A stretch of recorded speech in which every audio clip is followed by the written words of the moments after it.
السلام عليكم ورحمة الله تعالى وبركاته. أهلا بكم دون لا كويزين دو كيكا، ومع وصفة جديدة لليوم اللي هي عبارة عن مقبلة رائعة شهية وخفيفة، كيكة مالحة بالسبانخ والجزر. كيفية سهلة وسريعة، تابعوها معايا في هذا الفيديو، إن شاء الله تنال إعجابكم.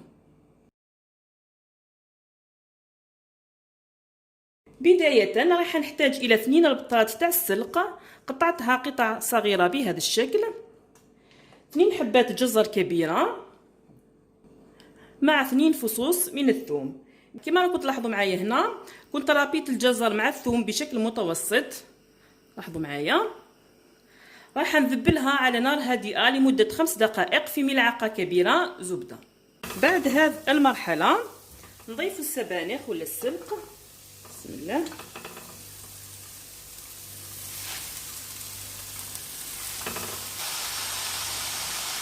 هكذا خليها اذا تتقلى دائما على نار هادئه حتى يتقلص الحجم تاعها تماما وتشرب الماء تاعها، ونرجعوا نكملوا فيما بعد ما طاب السلق تاعنا ونشف كما راكم تشوفوا.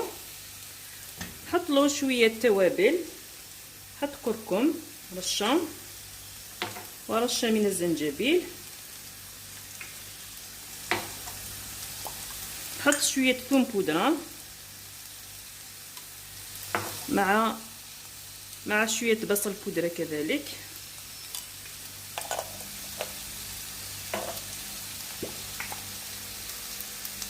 نحط رشه فلفل اسود وشويه ملح، نخلط كل شيء مع بعض ونطفي عليه مباشره، نخلي السلق تاعنا يبرد تماما ونجو نكملوا المرحله الثانيه. بعد ما برد السلق تاعنا حطيته هكذا في اناء، راح نشوفوا مع بعض باقي المكونات الاخرى. عندي 3 حبات بيض، علبه تاع 20 سنتيلتر كريمه طازجه لا كريم فريش، تقدروا تعوضوها بكاس من الحليب. عندي نص كاس زيت، كاس هذا فيه 200 ملل يعني حطيت 100 ملل زيت. عندي كاس فارينه، عندي حوالي 50 غرام جبن شيدر ولا غرويير مبشور، عندي كميه من الزيتون الاخضر مقطع هكذا حلقات، نصف بصله صغيره مقطعه كذلك قطع صغيره، وحوالي 2 ملاعق كبيره معدنوس مقطع، و4 مثلثات جبن، بالاضافه الى ملح وفلفل اسود. نبداو اذا مباشره، نحطوا البيض بسم الله.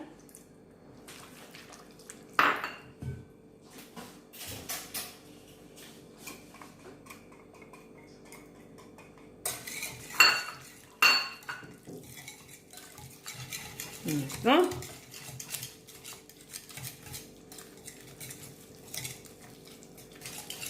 نضيف الزيت،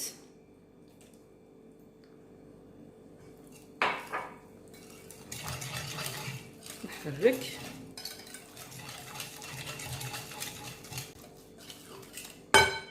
نحط الكريمه الطازجه اللي قلت لكم تقدروا تعوضوها بكاس تاع 200 ملل من الحليب.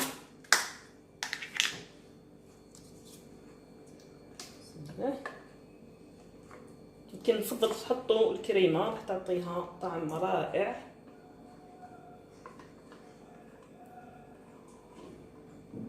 فوالا حركوا دائما.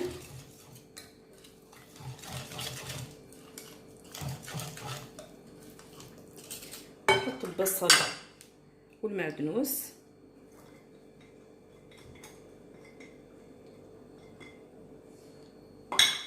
نحط الزيتون والشيدر،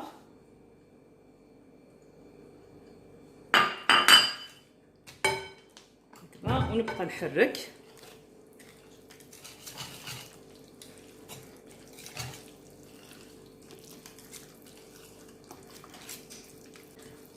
هكذا ونحط هنا الفارينه،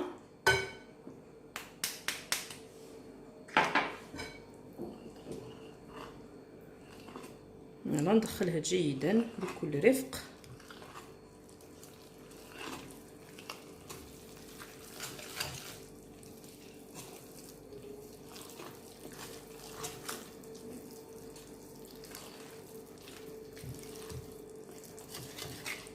هنا نحط شويه فلفل اسود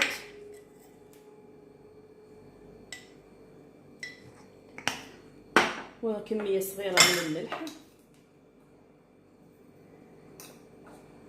هكذا. نحرك كل شيء مع بعض جيدا، وفي الاخير نحط الجبن.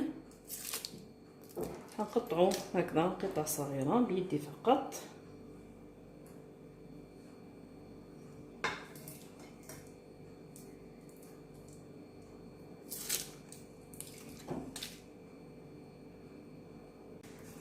هنا ندخلو غير بالعقل الخليط.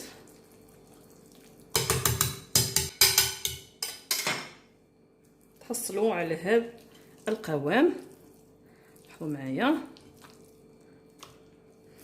نجيب مباشرة القالب يكون بقطر 25 سنتيمتر، ندهنوه جيدا بالزبدة ولا بالزيت ونحطوا له الفرينة. بسم الله. ونفرغوا مباشرة الخليط تاعنا. نسووا السطح جيدا.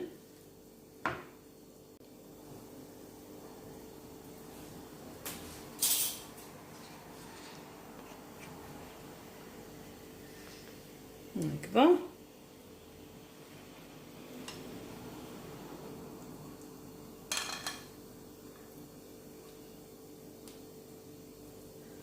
ونحط الكيكه تاعي مباشره طيب في فرن مسخن مسبقا على 180 درجه، تاخذ لون ذهبي ونشوفوها جاهزه فيما بعد. ها هو شكل الكيكه تاعنا بعد ما طابت.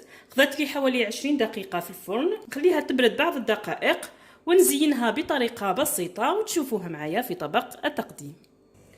وها هي كيكتنا المالحه، كيكه السبانخ والجزر، مقبله لذيذه ورائعه. قدمتها بهذه الطريقه، اتمنى تنال اعجابكم. راح نقسموها مع بعض ونشوفوا النتيجه. بسم الله.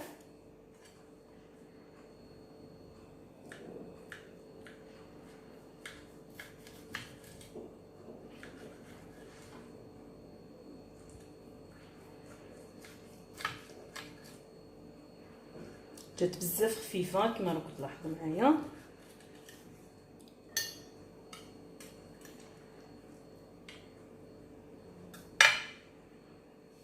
ها هي اخواتي كيكه السبانخ والجزر المالحه،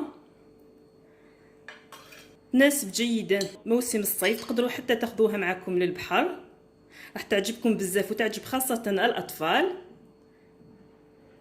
شوفوا شحال خفيفه، طعمها روعه.